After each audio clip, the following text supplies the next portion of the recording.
This is what you should do if you ever sense a spirit or ghost. This past weekend, I noticed a woman's spirit just wandering around in the parking lot of my apartment, so I decided to go up to her and approach her and see what was going on. As I got closer, I could tell that she was mumbling something, but I couldn't really make out what it was. She just seemed really confused. So I asked her if everything was okay, and that really startled her. She took off running. Now, I have been known to make some bold moves, but I wasn't about to chase this spirit down my parking lot. So I just kind of let it go and went about my day. I ended up going out and running a few errands, but when I got back to my house, there was a hearse and police officer at my neighbor's house. So at this point, my spidey senses are firing like crazy. I just know something's up, and the spirit of that woman is tied to whatever happened at my neighbor's house.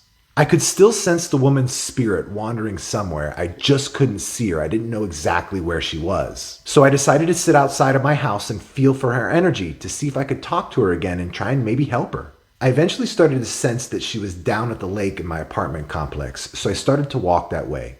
And sure enough, she was there. But before I started to approach her again, I wanted her to know that I wasn't a threat. I didn't want to startle her.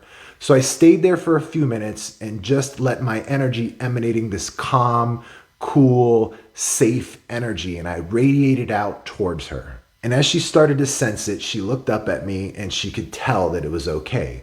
So that's when I approached her and I asked her what was going on. Are you okay? She was still really confused and she told me that she thinks that she's dead, but what she's experiencing is completely different and nothing like what her religion had taught her.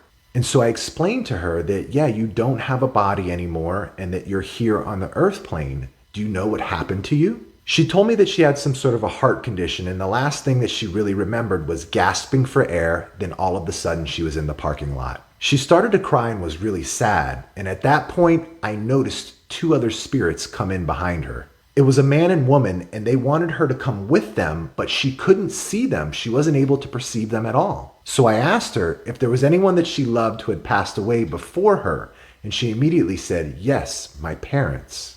As soon as she started to think about them, she was able to see them. They had a long embrace, and off into spirit they went.